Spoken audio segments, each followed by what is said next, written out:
introduce the editor of this anthology, Elena, who will be your host for the rest of the evening.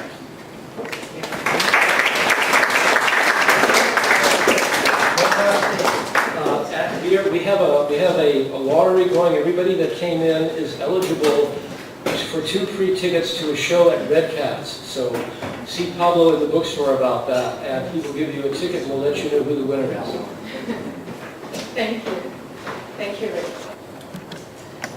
Welcome everybody. This is a special night for us with Woman in Metaphor. My name is Elena, for those I haven't met, your faces back there. Most of you I know, and I'm very, very pleased to have you here.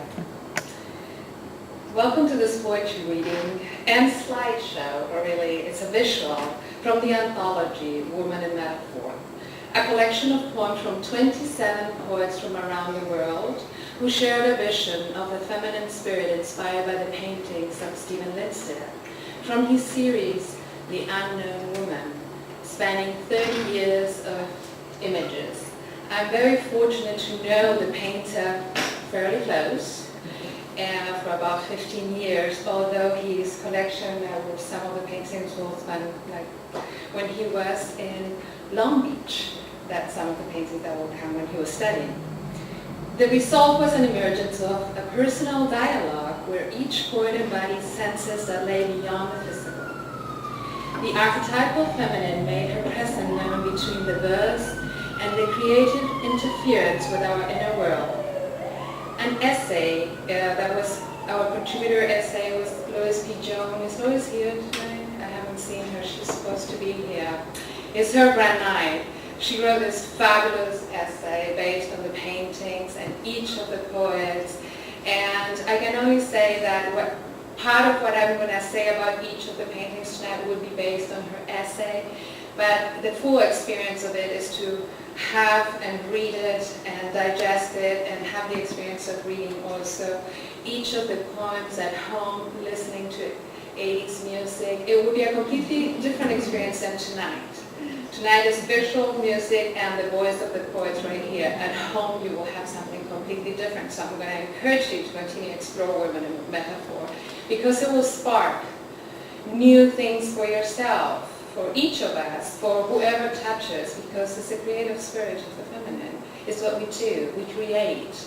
And that's what we're here for tonight, to share the creative spirit. Poetry and art come together to give us a new way of envisioning the spiritual dimensions of the female figure.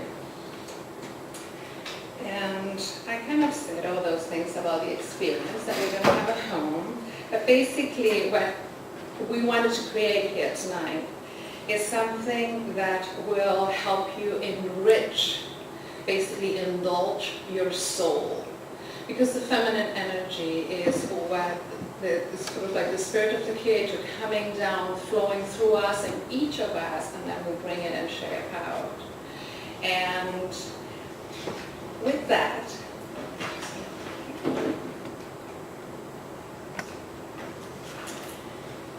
we'll start with an old painting I said from the college, and this is portrait of a still life with art done in 1978. Mariano Zaro is the author of 3 bilingual books of poetry. He earned his PhD in linguistics from the University of Granada, Spain. He was inspired to write about this portrait and still life with art. Lois P. Jones, in her essay, she mentions about Mariano's work. Mariano Zaro speaks with the authenticity and power for which he is known in a narrative style which holds the underscore of drama. Welcome, Mariano. Come and share.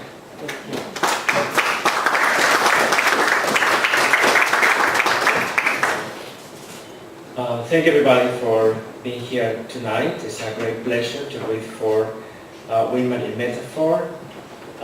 We have the paintings, we have the poems, and we also have the dialogue between the paintings and the poems. This is portrait and still life with art. I worked in a hardware store, she tells me. We are in Granada, in a hotel in Granada. It's early in the morning.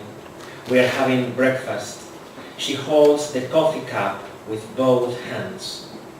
You have beautiful hands, I tell her. They are okay for an old woman, she says. I worked in a warehouse, in a warehouse store in Brooklyn with an Italian girl. One day, her brother came to the store, the Italian boy. I was selling nails, hammers, plaster. I think I was in love with the Italian boy. I was selling rivets, washers, spackle. I was 17. Nothing really happened with the Italian boy. We went to a dance once. I thought it was dangerous to go to a dance with him. Maybe it was shame. They say shame is premature exposure. They say shame is the seed of all self-destruction. I remember exactly what I was wearing.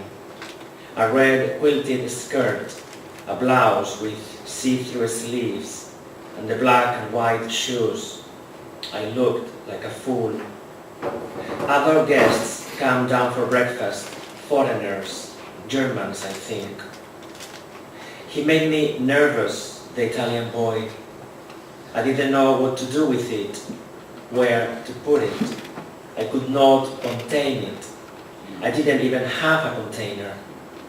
She orders another café con leche. I like the way she says café con leche.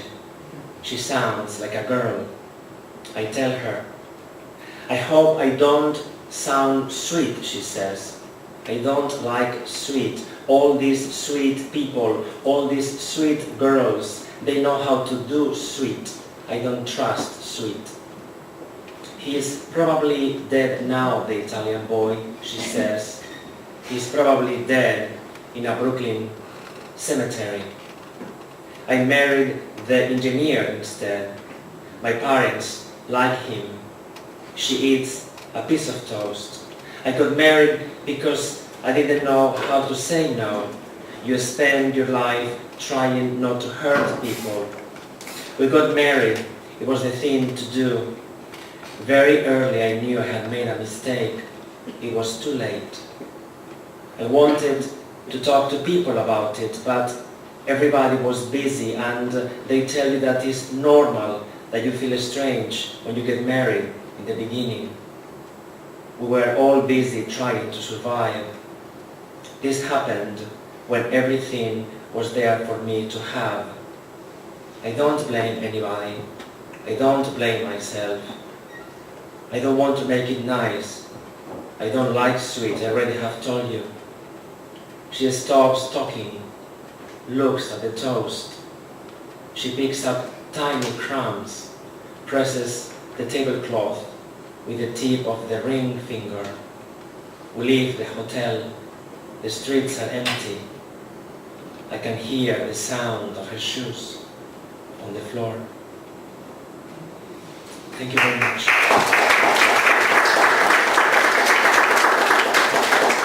Thank you, Mariano.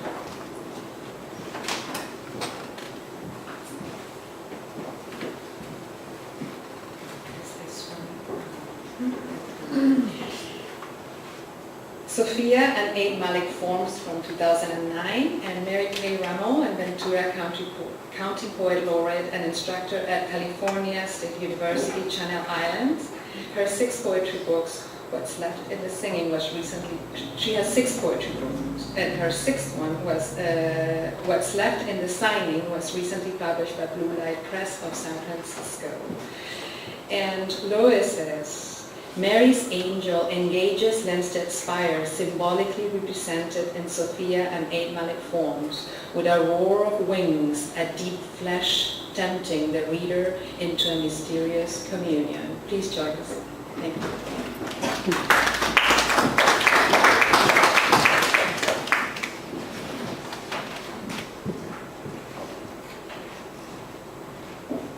Thank you. It's an honor to be in this group and in this anthology, this beautiful art.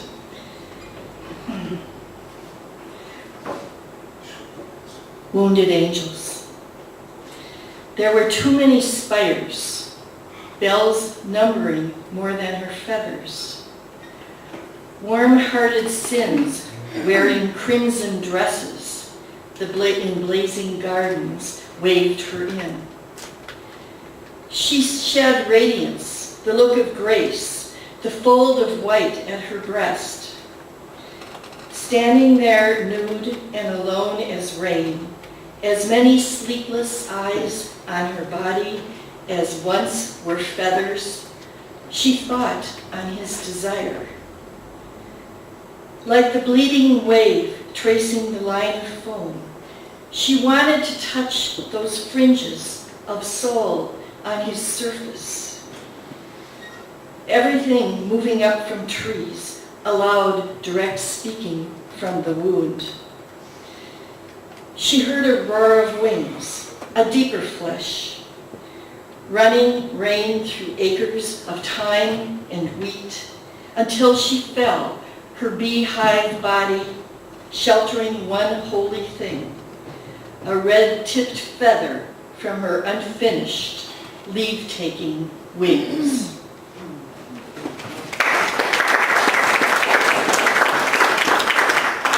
Thank you very much. Beautiful. Alembic 2009.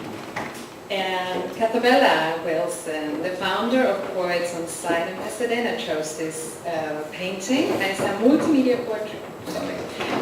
Poets on Site is a multimedia poetry performance group which has presented over 30 performances and books. Poets on Site won a Muse Award for Pacific Asia Museum from the American Association of Museums in 2010. Kath was inspired to write about the Alembic, and what what Lois says about Kath, and I say about her too, so ditto. Kath is a constant alchemist producing her own elixir of awareness. Please join us, Kath.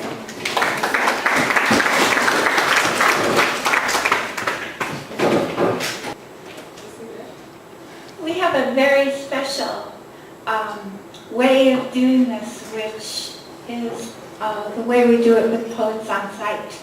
So Rick will accompany me as he does on Shakuhachi.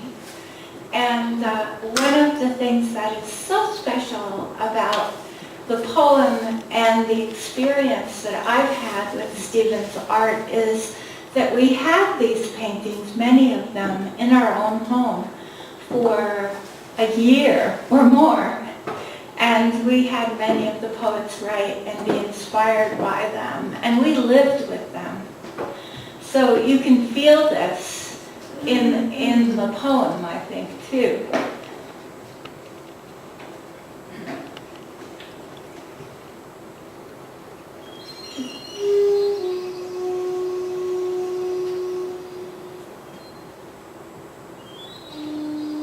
I spill the blue of your dream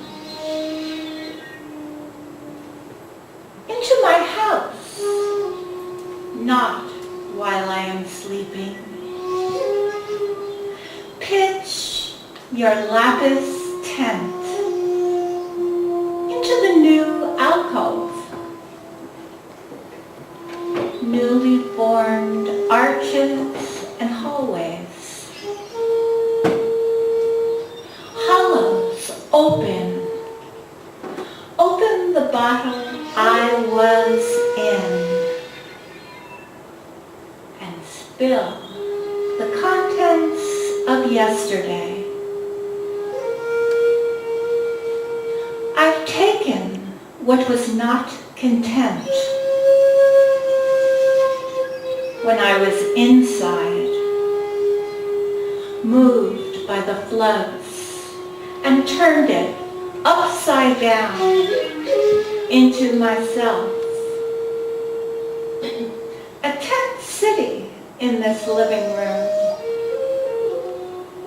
We move from one shape to another. Strange buildings without names. Opening the flaps, I've come to my own imaginings. Out of a blue womb, night to day. A sky fallen inside my house. Blue bottle emptied. The blue within a day. After the breaking can never be contained. I spill the blue of your dreams inside my house when I am not sleeping.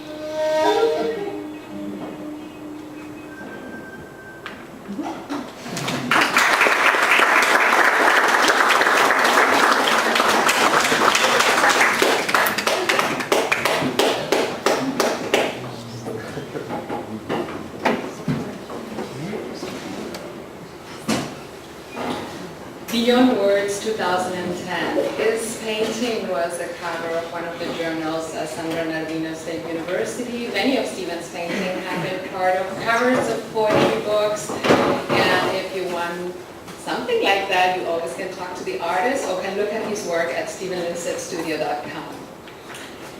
Lois P. Jones, host of Pacifica Radio Poets Cafe in Los Angeles, and co-producer of Monday Poetry Reading Series in Santa Monica, California. She is the poetry editor of Kyoto Journal and 5-time Pushcart nominee. Lois is the winner of the 2012 Tiferet Poetry Prize and the 2012 Lai Kura Prize. Beyond Words articulates the feminine appeal from behind the veil of our senses to go beyond words and seek positive action within the world. I was hoping she was here, and she was supposed to be here. So it's such a gorgeous poem that I'm going to attempt to do my best for Lois. Beyond Words. If you could see me, if you could reach beyond these walls of words, press your palms through window into white, into the disappearance of flesh, to the afterburn of dreams. If you could touch me, if you could feel my throat, its warmth, my pulse in your palm, the way color seeks texture, your eyes' deep sockets in the earth, you will know I am water in their pools. Words erase me. They replace the silvery scale with wood, the dark moss between the stones with gravel.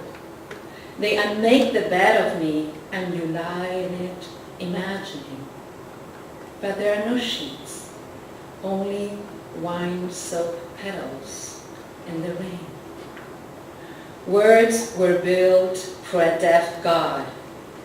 Let's be silent, blind, and fingerless the way love is. Knowing it goes beyond the visible, the tangible. It says, I am real. It says, don't think. The more we speak, the more our dialect changes until we barely understand. We never had to learn a language in the dark.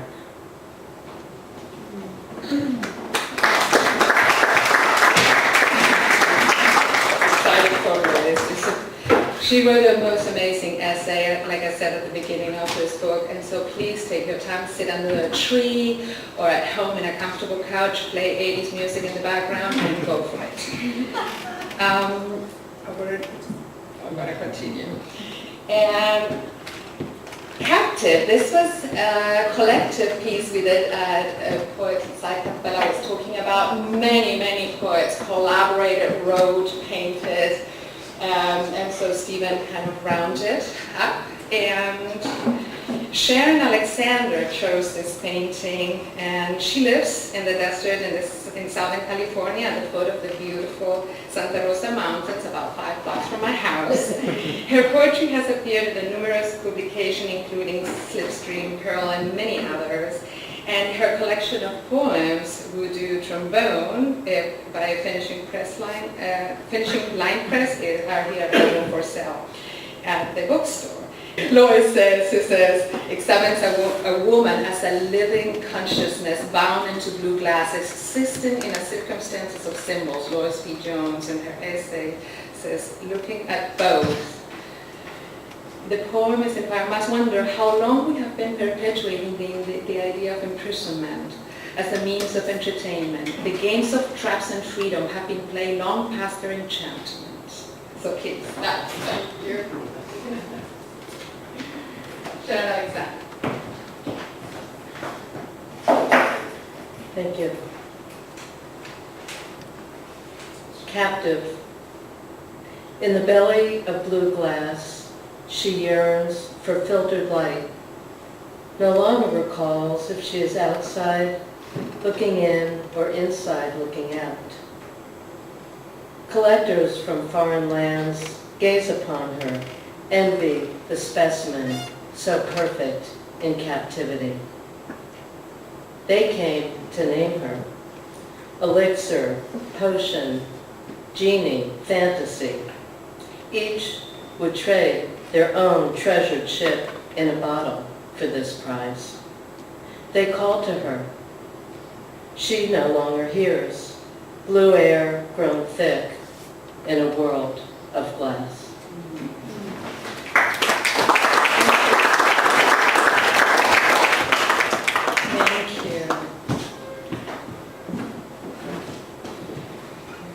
Unknown Woman by the Mirror, I believe it's 2010. And a very special poet who is Mel Weisburd, and he's the co-founder and editor of Coastline's literary magazine, and many of his poems have been published and anthologized. His published books include A Life of Windows and Mirrors, and the Gloria poems, which I happen to have a signed copy from him, and a beautiful collection that he wrote inspired to his wife. Lois comments, leave it to the brilliance of Mel Weisburd to paint Linsteadt, Unknown Woman by a Mirror, with the brush of a biotic perspective. So let's welcome Mel to read his poem.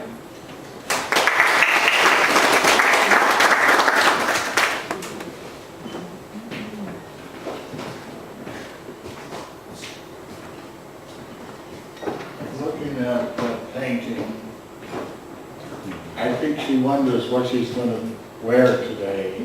As a matter of fact, she's probably saying to Stephen, what should I wear to the dinner party tonight? He says, how should I know? And she says, well, you're the painter. But this is another point of view of a person who no longer has a wife. Morning ID. He needs a hero for his novel to finish a dream he had last night. An idea grows while he shaves, endures interruptions in the kitchen, remains steadfast through an angry argument. He searches the Thyssen Bormisa collection for a model. Anna Joni painted the Baroness herself as among the most beautiful women in the world.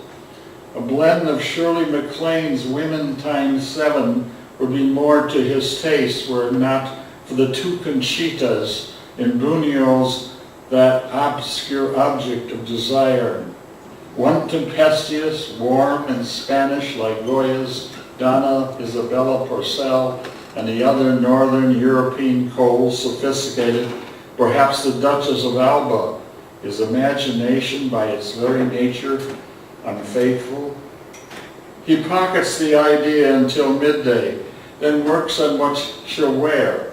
Perhaps a full-length paisley print in shades of brown to beige for garden parties, or a smooth, fair look in white silk broadcloth, a Japanese kimono, or a suit with one lapel wider than the other, embroidered in silver lace that flows under her right breast to her left side and down to the terra incognita of the floor, just to take this full measure of her shape.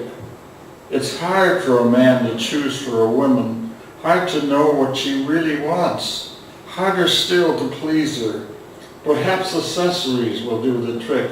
A lavalier set in amethyst, set in a tiny rosette, earrings and maroon high heels to match. He finally finishes her in silence after dinner, applies a final touch of pigment to the light left over in the first of darkness, erects her glowing skin like on a billboard, and sets the motion of the moon and the fall of shadows. But now that she sees on her own her creator, she sticks her tongue out at him.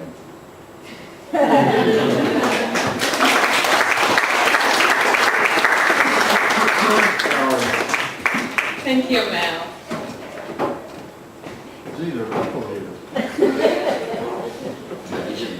This painting is called The Dancer Upstairs and is from 2011. Is there anything inspired by the movie of John Malkovich? I don't know if you saw The Dancer Upstairs. It's a fabulous movie. And this lady here, the model, is Mariano Zaro, and she's Spanish and French, and happened that she didn't know that this painting was done, and a friend found it online, and then, looking at stuff in the movie, or suddenly she thought, oh my God, that's me. But she found it, how many years later? Almost 8 or 10 years later. So she's a woman now, 26-year-old. She was 12 when she did the movie. She's 26 years old now, and we happen to have been in Paris that day when she sent an email to Stephen to contact him, and she was a few blocks from where we were staying, and we met. I mean, talking about synchronistic events. So this special painting was that has to do a lot with music and dance. Was chosen by Maja Trochimczyk, trying PhD and former poet laureate of Sanlan Tukunga. She's published 2 books of poetry and 4 books of music studies, and she was inspired to write about this painting, The Dancer Upstairs. What Lois comments about the work of Maja's is, she says, enter Orpheus in Maja's poem, who claims to Ulysses, you have fallen into a trap that is stronger than the music. In the painting, a lone ballet dancer poses, momentarily perhaps, in a pensive plie, as a looking glass reflects her profile into infinity. So let's welcome Maja.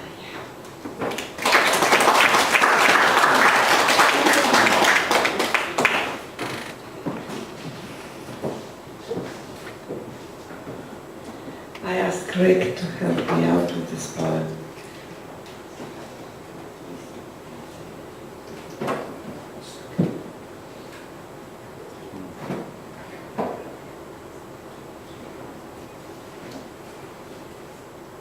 Son of Orpheus, you have fallen into a trap that's stronger than my music.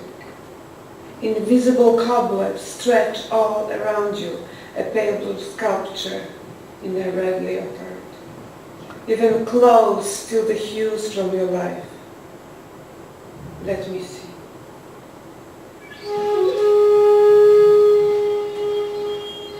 Did you perchance eat sunlight for breakfast? Drink a moon latte for a good night's sleep? Is that a faint trace of a smile? Good. Let's continue. A girl was fond of prickly moon rays that broke off in a pane of her window. The bubble of music lifted her up, above the creaky, dusty floor. Was it you? Can you feel this current of notes wrapping around your lips, twirling upwards? Move, pliez, échappez. You will caress the air, weave stardust into a chant from Bali. Can you taste the light droplets on the tip of your tongue?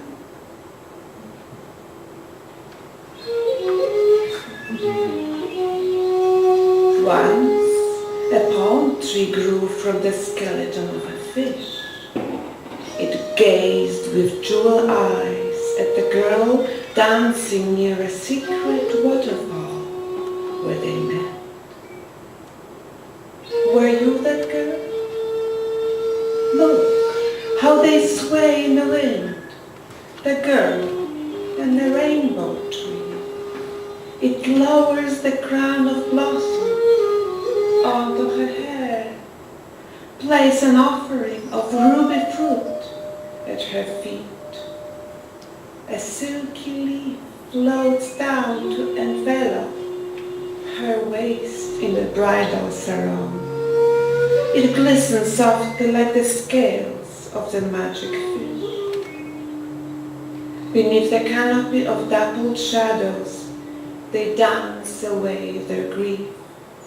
The fish rainbow tree and Eurydice. Is it you? Dance, Eurydice, break the spell. Dance yourself out of this hall of mirrors. Glissez, échappez, pas de poison.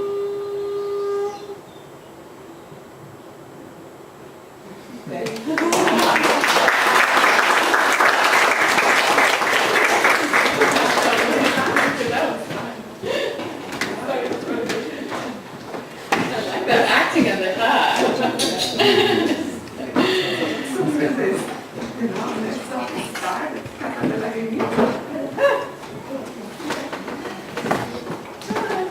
This is Cleopatra at Pont d'Avignon in 2012. And Elsa Frausto is a bilingual poet translator from Argentina and current poet laureate of Sunland, Tupunga, California.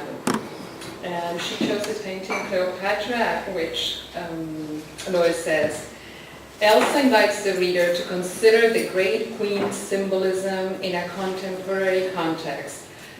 She noted in her essay how Elsa situates the reader in the poem's inscrutable immediacy. Please welcome Elsa Frausto.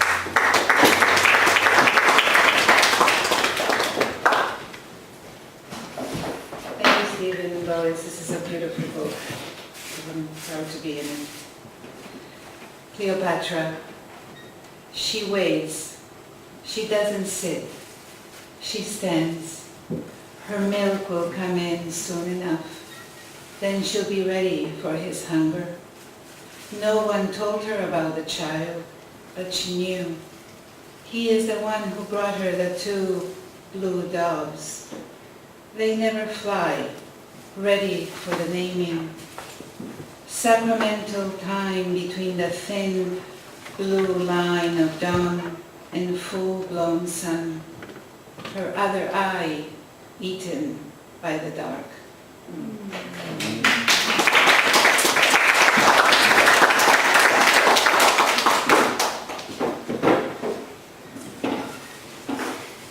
Thank you, Elsa. Alice in a Flood of Tears. And this is a personal painting that actually I happen to own, so I have it.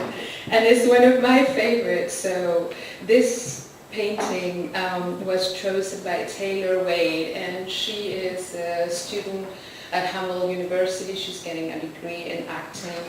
And she should be here tonight doing this, reading herself to this poem, but it's quite powerful, so I wanted to share it with you. In the name of Taylor Wade. Tantrum. A shape-shifting addict, I offer service in any shade of red. I want to mend the vista, capture hopes by the chill. The instruments of anesthesia, the howls, reap oceans. The whole damn place breathes water and dies. In the basement of wonder, sharp, salty tools release you. And someone else was here today, is Anita Harman, is one of our sisters too, and great poet. She's from London, England, and has been published in numerous publications. She wanted to be here tonight, and she got some very bad case of cold. And I just want to share with you, there's one piece she wrote called The Parting, based on The Unknown Woman Living Backwards, also 1994. This is not my collection, so it's available in case you wonder. The Parting. You're gone. That much is clear. Hangers ghost chime in your empty closet. The cups of tea we drank as we tried to unfold that seamless time. When you were my child, lungs inflated of themselves and hearts were only muscles, unwashed next to the sink. Now there is no time to watch. An evening rabbit holds still for a moment against the grass. My daughter, you forgot your white stones, the ones we found in the dried out riverbed. It's a very sweet poem by a mother to her daughter. And from a mother to a daughter, this is from a granddaughter to her grandmother. And this is Muti, and it was painted in 2011, actually. And this is my grandmother. This is to her. So thank you for making her forever. She's 94 right now, lives on her own. You should meet her, Mel. I don't like the way she dresses. She's a country girl. Song of the Zorzal. You sit every morning, ankles crossed on the chair, elbows resting on the wooden table, as your eyes watch through the glass, the seamless fog, the color of your past. Slowly, you sip your tea, listen to the willful song of the Zorzal, waking on a bare branch of the guayabo. Between your breaths, the gourd rests in front of your lips, an infusion of boldo, mint, and contemplation. Your distant eyes no longer weep over silver candlesticks you buried under the old tree, not over stale nights on the scholar's sheets, and not over his sense of woman and worn-out alibis that ended when the house caught fire. Now at 90, complete, with an empty closet, you simply sit and stir your tea to the song of the Zorzal. Thank you.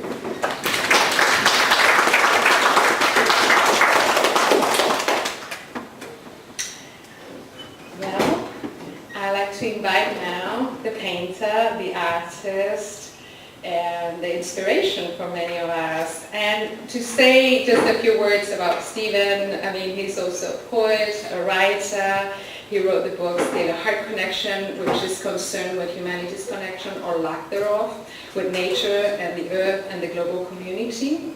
He has published articles about metaphysics and consciousness in whole lifetimes, expanded consciousness, truth theory, and many other ones. His poetry is published in Moments of the Soul, Cradle Songs, St. Julian Press, and many others. And his paintings have appeared in Reed Magazine, Badlands Literary Journal, Birman Arts Journal, and several poetry covers that can be seen at StephenLinsteadt.com. With that, I just want to invite Stephen to share his reading and tell us more about his work. So please join him.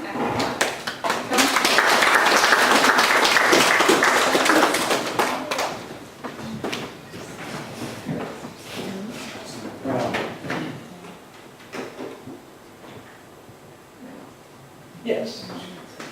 Well, who is this unknown woman, this, what I call the Sophia, this creative spirit, this inspiration that artists look for and poets look for? But it's also something deeper than that.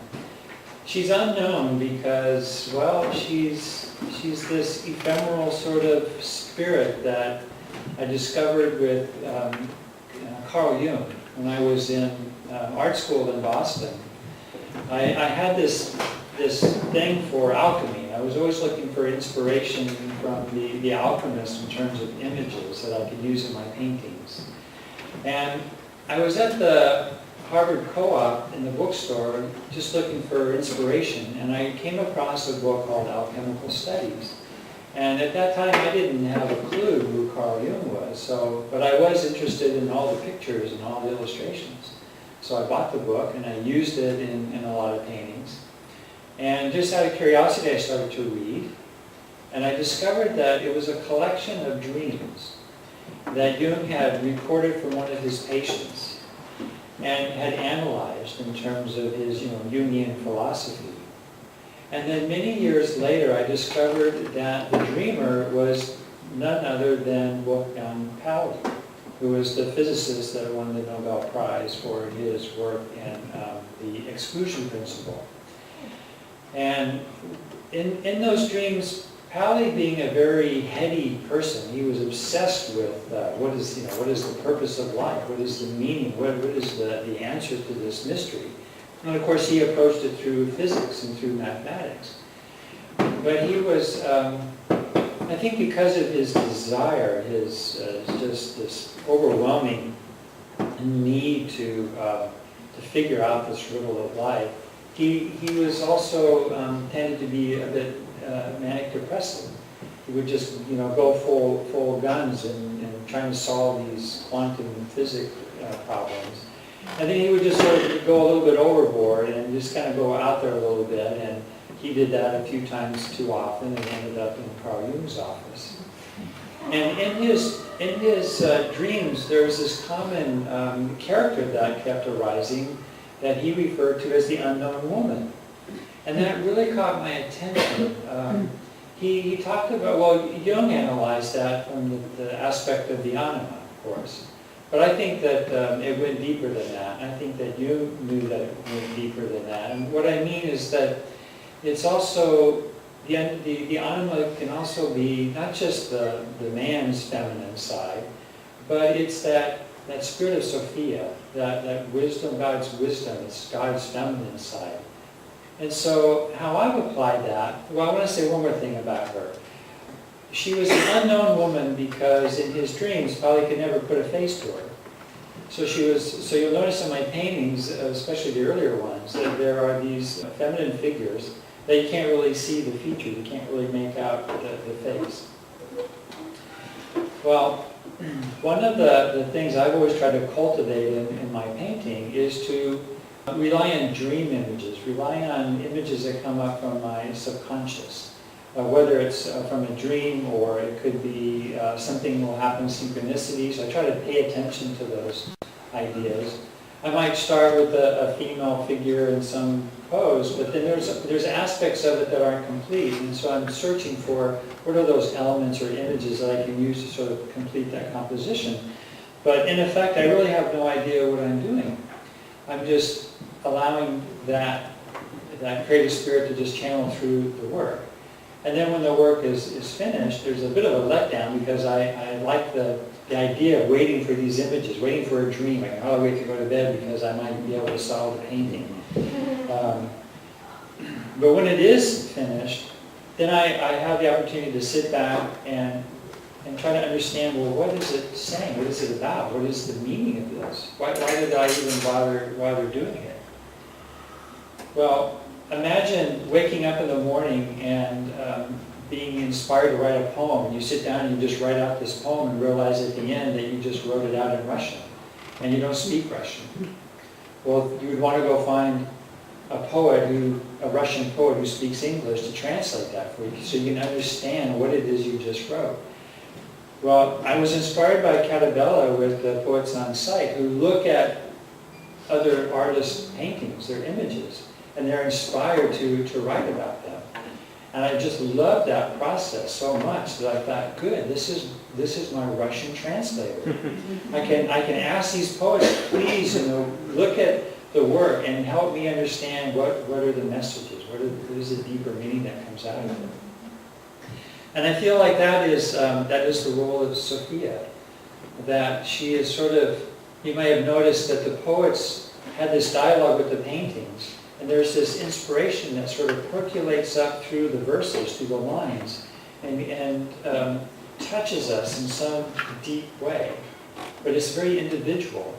But what I've been so moved by the book and by being in these events like this, is that there's this narrative, there's this stream of consciousness that goes from one poem and it sort of segues right into the next poem, into the next poem, and this wonderful narrative, this wonderful experience comes out of that.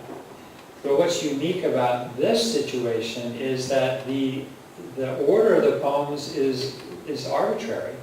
We do our best to have a plan, but you know how things work. Someone called and they were sick this morning, they couldn't come. Lois has been looking forward to this for months and months, and she, I hope she's okay, because so the point is that each time we have a public reading like this, the order has changed. So this is a unique event that will never be repeated, and I hope that you were able to just enjoy the flow of it, and maybe you were inspired, maybe there was something that came up that was unique and very special and meaningful to you. I read the book over and over again for that very reason. I read it backwards. I just start in the middle and read, because each time it's a whole new experience.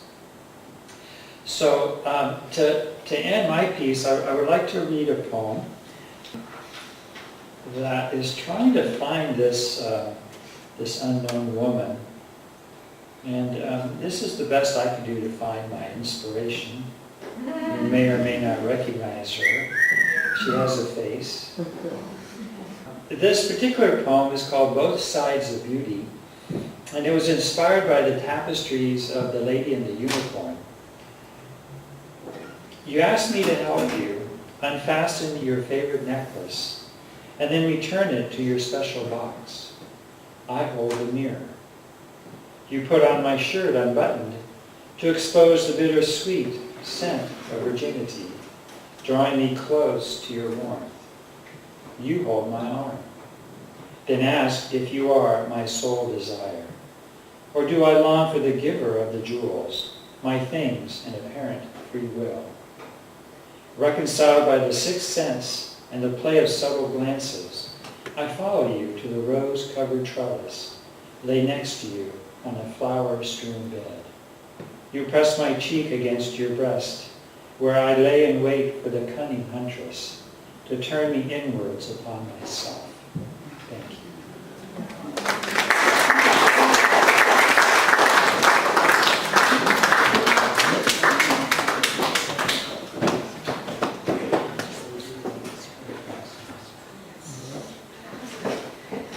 With that last poem, that concludes our presentation tonight. I just want to thank Baroque, Richard, our techno sound guy was awesome, Pablo, bookstore, friends, poets that came here tonight, thank you. And thank you, the artists, for having this together. We want to continue the party tonight with Abela. She will continue playing music for us, so please stay, enjoy, mingle, share, and get inspired. So thank you again, and see you soon.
turn my side.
something dark, Christian says. I will do it, Christian.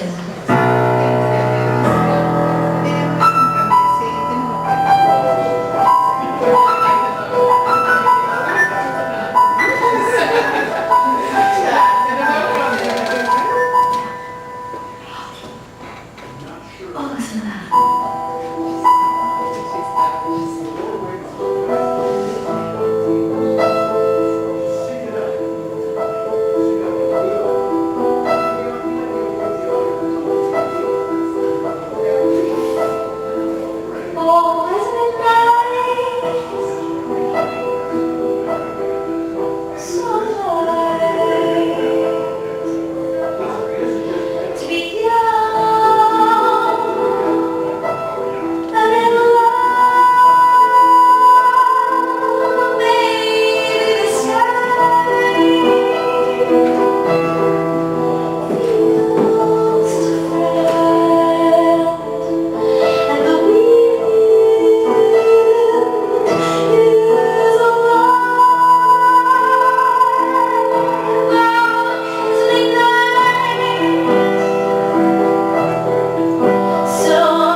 CD. Thanks for being amazing.